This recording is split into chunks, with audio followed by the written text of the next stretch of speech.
ठीक है। आज हम लोग कक्षा 10 की लेसन पढ़ रहे हैं 14। जो लेसन है क्या है? प्रैक्टा। प्रैक्टा यानी कि प्रोबेबिलिटी उसको इंग्लिश में कहते हैं। सबसे पहले प्रैक्टा होता क्या है?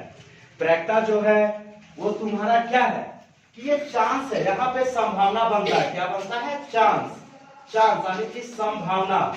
संभावना किसी भी चीज की होने की संभावना। जैसे मान लो कि आज बारिश होगी, आज बारिश होगी, हम लोग संभावना व्यक्त कर रहे हैं बारिश होगी या नहीं होगी, ये अलग है। मतलब बारिश होगी व्यक्त किया जा रहा है कि संभावना होगा। ठीक है। हम लोग खाना खाएंगे, हम लोग खाना खाएंगे, खा नहीं रहे, संभावना व्यक्त करें कि खाना खाएंगे। इसी तरीके से इस लेसन में हम लोग सारी चीजों की संभावना के बारे में पढ़ेंगे। जो प्रैक्टा बहुत इंटरेस्टेड चैप्टर है, कक्षा 9 में इंपोर्टेंट भी है और 4 नंबर के इससे पूछता भी है। देखो यहाँ पे जो है क्वाइन, सिक्का के बारे में। एक सिक्का मान लो कि सिक्का जो है एक क्वाइन, उसको इंग्लिश में हम लोग सिक्का को क्या बोलते हैं? क्वाइन बोलते हैं। सिक्का को हम लोग क्या बोलते हैं? क्वाइन। इंग्लिश में क्वाइन बोलते हैं। एक सिक्का में दो चीज होता है। क्या होता है? चीत और पर। क्या? चीत और पर, जिसको हम लोग बोलते हैं हेड और टेल बोलते हैं ना, हेड और टेल बोलते हैं। अभी जो सिक्का में, अब मान लो कि एक सिक्का को, उसको अगर हम एक सिक्का को उछालते हैं, एक सिक्का को हम लोग उछालते हैं, अब सिक्का को मान लो उछालेंगे तो उससे क्या क्या संभावना होगा? या तो हेड होगा या तो टेल होगा। क्या एक ही सिक्का को एक बार उछाल रहे हैं, या तो हेड होगा या तो टेल होगा। दोनों चीजों में से कुछ होने वाला है। ठीक है। तो यहां से होने वाला हेड होने वाला है या टेल होने वाला है। अभी बता रहे थे एक सिक्का को एक बार उछालने वाला तो उसको या तो हेड होगा या तो टेल होगा। हेड को हम लोग क्या बोलते हैं हिंदी में? हेड को क्या बोलते हैं? चीत बोलते हैं या पट बोलते हैं? चीत बोलते हैं। हेड को चीत बोलते हैं और इसको हम लोग पट बोलते हैं। ठीक है। लेकिन ये परीक्षा का जो डिफिनीशन था, पहले यहाँ से हम लोग इसको देख लेते हैं कि जो परिभाषा था, ये परिभाषा इसका क्या था कि किसी, देखो, किसी घटना, किसी घटना की होने, किसी घटना की होने की संभावना, किसी घटना की होने की संभावना को प्रैक्टा कहते हैं। क्या कहते हैं? प्रैक्टा कहते हैं। किसी घटना की होने की संभावना को प्रैक्टा कहते हैं। तो यहाँ पे घटना क्या रहा है? सिक्का को हम लोग उछाल रहे हैं। ठीक है। सिक्का को उछाल रहे हैं, तो सिक्का को उछाल रहे हैं तो ये मेरा घटना घट रहा है। तो इससे क्या आता है कि तो या तो हेड आ रहा है या तो टेल आ रहा है। ये दोनों चीज आ रहा है। एक क्वाइन को हम लोग उछाला था। अब अगर दो क्वाइन को उछालते हैं, दो क्वाइन को अगर एक बार में उछालते हैं, दो सिक्का को, तब क्या क्या होने वाली संभावना है? दोनों क्वाइंस को साथ, हाँ, दोनों क्वाइन को अगर हम लोग साथ में, इससे देखो तो क्या क्या संभावना होगा, देखोगे थोड़ा सा तो या तो उससे क्या आएगा? हेड आएगा। ध्यान दोगे, हेड और टेल यही आने वाला है ना, इससे भी हेड आएगा या टेल आएगा। लेकिन अब यहाँ पे थोड़ा ध्यान दोगे कि इसका कॉन्सेप्ट कैसे बनता है। देखो, या तो हेड हेड आएगा, या तो हेड टेल आएगा, या तो टेल हेड आएगा, या तो यहां से क्या आएगा? टेल टेल आएगा।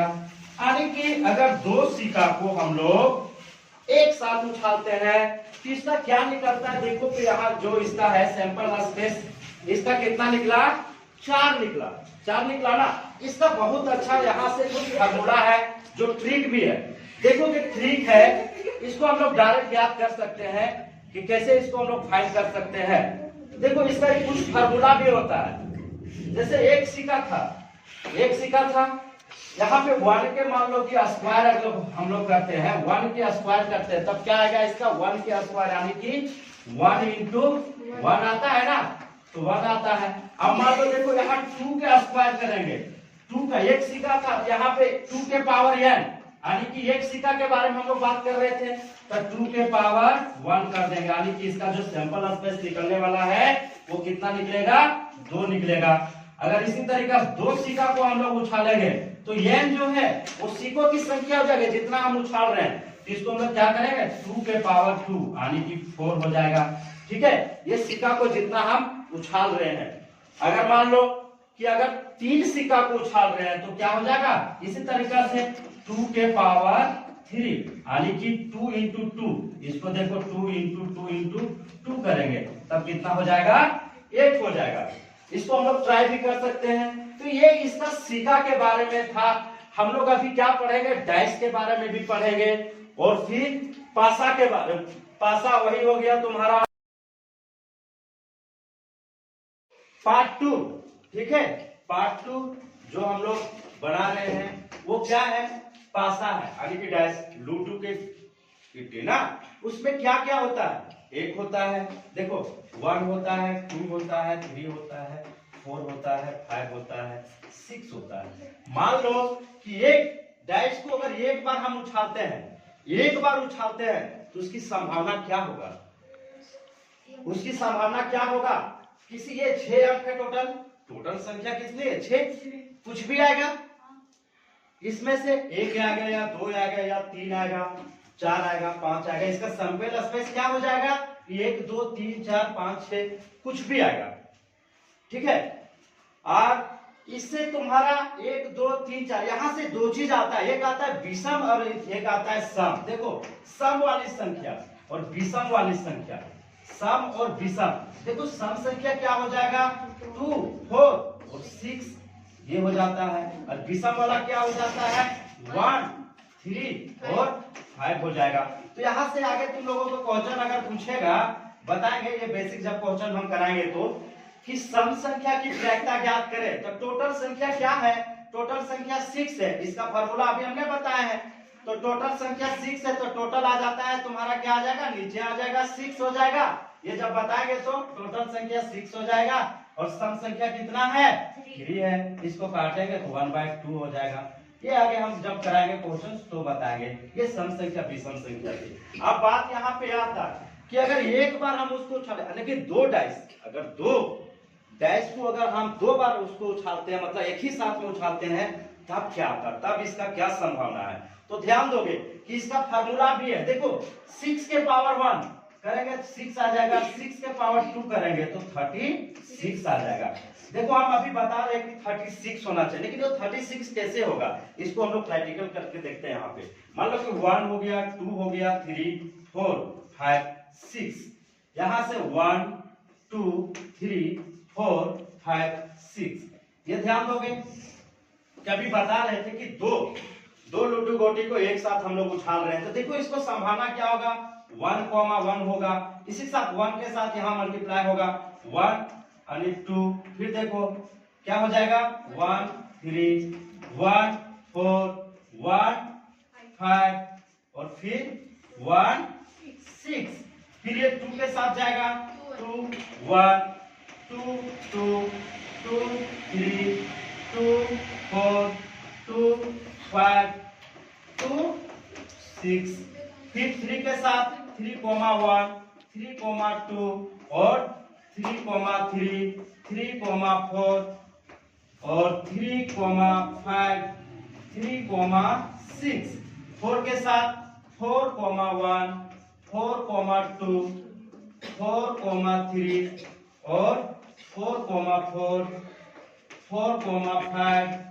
और 4, 6, 5 के साथ 5, 1 5, 2 5, 3 5, 4 और 5, 5 और 5, 6 के साथ। देखोगे ये लिखने का कॉन्सेप्ट है, कैसे हम लिख रहे हैं, दोनों को हम एक साथ में इसको उछाल रहे हैं, तब क्या रहा है देखोगे 6, 1 6, 2 6, 3 और 6, 4 6, 5 और 6, 6।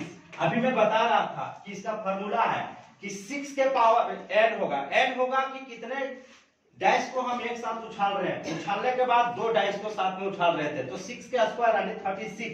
इसको काउंट करके देखते हैं, देखोगे इसको अगर काउंट करोगे तो डायरेक्ट देखो 1 2 3 4 5 6 है, फिर देखो ऐसे काउंट कर लो 1 2 3 4 5 6, और अगर हम लोग 6 और 6 को मल्टीप्लाई करेंगे तो कितना आएगा 36। ये मैच कर गया, ये ऑब्जेक्टिव के लिए काम करेगा कि डायरेक्ट अगर एक डाइस के साथ पूछे तो 2 डाइस के साथ, 3 डाइस के साथ पूछता है कभी कभी कि अगर 3 डाइस को एक साथ हम उठाते हैं तो उसकी क्या होगा, तो कर देना है 6 के पावर 3 कर देना है। ये ऑब्जेक्टिव बनाने के लिए इतना तो उस समय हम लोग कर नहीं पाएंगे, इसलिए क्या है, इसको ऑब्जेक्टिव बनाने के लिए हम लोग ऐसे करते हैं। अब मान लो कि इसका देखो ये प्रोबेबिलिटी जो था, प्रोबेबिलिटी था, इसका जो वैल्यू होता है वो क्या होता है, हमेशा 0 और 1 के बीच में होता है। 0 और 1 के बीच में होता है, कभी भी वैल्यू फाइंड करोगे इसी के बीच में इसका प्रोबेबिलिटी के ये होता है। हम लोग पढ़ रहे हैं प्लेइंग कार्ड। प्लेइंग कार्ड जो बहुत ज्यादा इंटरेस्टेड भी है, क्या लोग खेलता है, लेकिन ऐसा गेम खेलता है कि आजकल उसको गलत मिसयूज भी करने लगता है। इसको हम लोग पढ़ाई के तरीके से भी इसका यहाँ पे यूज किया गया है कि कैसे इसको पढ़ना है। तो फुल जो ये गड्डी में एक ताश की गड्डी होता है, उसमें जो गड्डी होता है, ये गड्डी में टोटल पत्तों की संख्या होती है 52। कितनी होती है, 52 संख्या होती है। अब 52 जो संख्या होती है, कुल पत्तों की संख्या 52 होती है। अब 52 जो होता है उसमें काला रंग के होता है और लाल रंग के होता है, और काला रंग के होता है वो 26 होता है, और जो यहाँ पे लाल रंग के होता है वो 26 होता है। 26 और 26 को हम जोड़ देंगे तो कितना हो जाता है, टोटल 52 हो जाता है। आप देखोगे कि काला रंग में जो होता है उसमें ये देखो उल्टा दिल की आकार की जो होती है वो यहाँ पे, इसको हम लोग हुकुम बोलते हैं। और ये देखो ये चिड़ी इसको हम लोग बोलते हैं, जो चिड़िया टाइप में होता है। और फिर लाल में देखो ये दिल के आकार में हम लोग जो है पान पत्ता की तरह होता है, उसको लाल पान कहते हैं, और इसको हम लोग ईटा बोलते हैं। अब ये देखो ईट हो गया यहाँ से।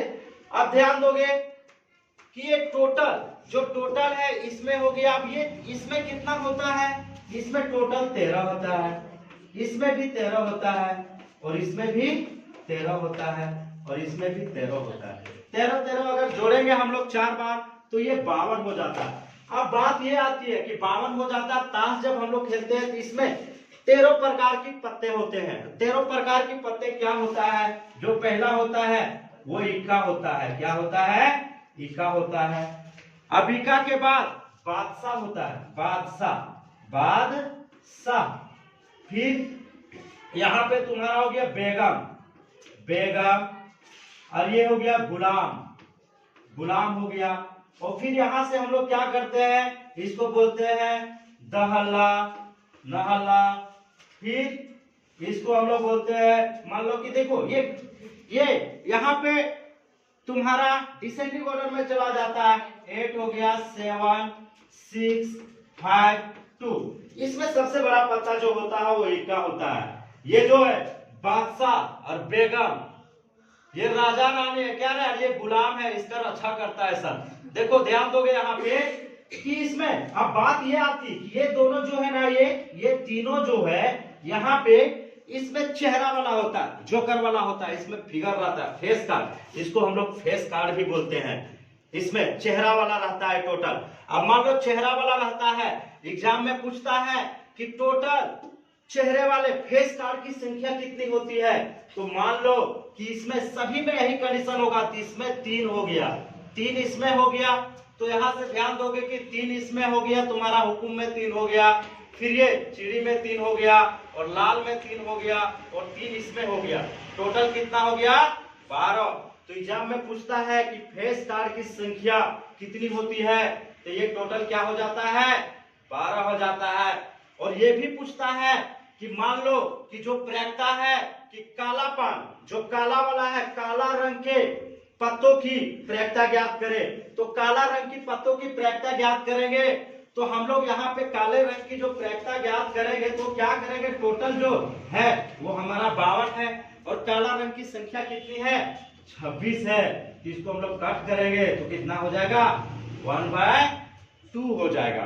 ठीक है, ये 1/2 हो जाता है। अब कभी कभी ये मतलब ये प्रत्येक बार रिपीटेड क्वेश्चन है, पूछ देगा कि चिड़ी पान की संख्या वो कितनी है, तो इसमें से इक्का की संख्या कितनी है। तो एक चीज ध्यान दोगे कि जो इक्का है वो चारों रंग का जो होता है, यहाँ पे हुकुम हो गया, चिड़ी, लाल पान हो गया, ईटा हो गया।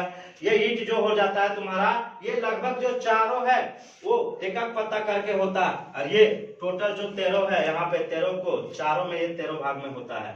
समझ में आया।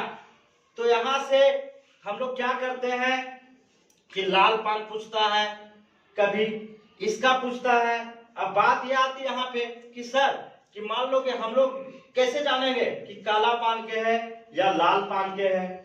तो क्वेश्चन में दिया हुआ रहता है कि एक ताश के पत्ते, एक ताश के पत्ता है, गड्डी है, उसमें एक पत्ता को हम लोग निकालते हैं। कोई एक पत्ता को ऐसे करके ताश के गड्डी से एक पत्ता को निकाल देता है। पूछता है तो उसकी क्या प्रैक्टा है, निकालेंगे ताश की प्रैक्टा क्या होगा। तो निकालेंगे ताश की प्रैक्टा क्या होगा। तो ध्यान दोगे कि जो ताश की प्रैक्टा है, अब मान लो कि 52 पत्ता है, 52 में एक निकाल रहे हैं तो क्या हो जाएगा, 1/52 वहां पे 52 हो जाएगा। ठीक है, 1/52 हो जाएगा। और अगर मान लो कि काला पान, जो काला रंग के ताश की पत्ते, अगर काला यहाँ पे दे दिया है और 26 को कर दिया, काला पान से एगो निकालते हैं तो बोलेगा कितना है। तो यहाँ पे जो काला रंग है टोटल है 26। ठीक है, टोटल संख्या है 26 यहाँ पे। तो उसको हम लोग क्या करेंगे, जो 26 है उसका वैल्यू यहाँ पे 26 बैठाएंगे और टोटल 52 हो गया। यहाँ से काटने के बाद जो उसका वैल्यू होगा वो हमारा होगा। तो ये ताश की पत्तों वाली इसकी संख्या थी। कॉन्सेप्ट पढ़ रहे हैं। जो यहाँ पे P क्या है, P ऑफ E यानी कि घटना होने की प्रैक्टा, और P इसको हम लोग पढ़ते हैं E नॉट यानी घटना ना होने की प्रैक्टा। यहाँ पे फॉर्मूला है कि P plus P not equal to 1। ठीक है, घटना होने की प्रैक्टा प्लस घटना ना होने की प्रैक्टा को अगर हम लोग दोनों का योग करेंगे तब क्या आता है, 1 आता है। तो देखो कभी कभी इसका फार्मूला अगर पूछेगा कि P निकालना है घटना होने की प्रैक्टा, तो क्या करेंगे 1 इधर प्लस में उधर ले जाएंगे, क्या हो जाता है, माइनस में हो जाता है घटना ना होने की प्रैक्टा। अब अगर पूछ दे कि घटना ना होने की प्रैक्टा अगर पूछ दे तो क्या हो जाएगा, ये 1 माइनस P नॉट। ये यानी कि ये फार्मूला है तुम्हारा, ये बहुत ज्यादा इंपॉर्टेंट है। इसको आज कर लोगे, ऑब्जेक्टिव में कुछ पूछता है। और P नॉट यहाँ पे फार्मूला होता है कि अभिप्रयोगों की संख्या जिनमें घटना घटित होती है, और बटा अभिप्रयोगों की कुल संख्या, जो घटना घटित हो रही है उसका, और यहाँ पे कुल संख्या होती है। जैसे कि ये क्वेश्चन हम यहाँ पे करवा देते हैं कि क्या है कि यदि P not Pe equal to 0.05 है तो E नॉट की प्रैक्टा क्या है। यहाँ पे बोल रहा है जो घटना घट रहा है उसकी प्रैक्टा कितना दिया हुआ है, 0.05, और जो घटना नहीं घट रही है उसकी प्रैक्टा ज्ञात करने के लिए दिया हुआ है। तो हम लोग यहाँ पे देखो हल लिखेंगे, हल करेंगे तो पहले लिख लेंगे जो वैल्यू दिया है कि P ये क्या है तुम्हारा दिया है, ये दिया है तुम्हारा कि P इक्वल टू क्या दिया है, 0.05, और निकालने बोला है P नॉट इक्वल टू वाट।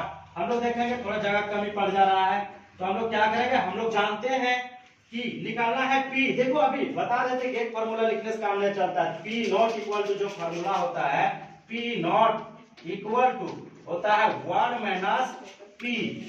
अब देखो यहाँ पे अरे घटना नहीं घट रहा है उसका इक्वल टू 1 माइनस घटना जो घट रहा है, तो 1 में हम माइनस करेंगे 1 माइनस 0.05, यानी कि 1 में हम 0 माइनस करेंगे 0.05, 1 रुपया, यानी 1 रुपया में कितना होता है, 100 पैसा होता है।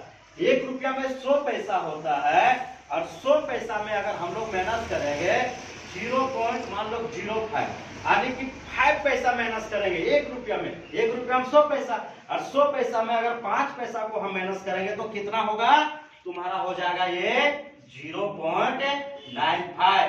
तो जो यहाँ पे निकालने बोला था कि ई नॉट की प्रैक्टा ज्ञात करें, तो उसका वैल्यू ई नॉट के क्या हो गया, P e not equal to जो तुम्हारा वैल्यू हो गया वो 0.095 हो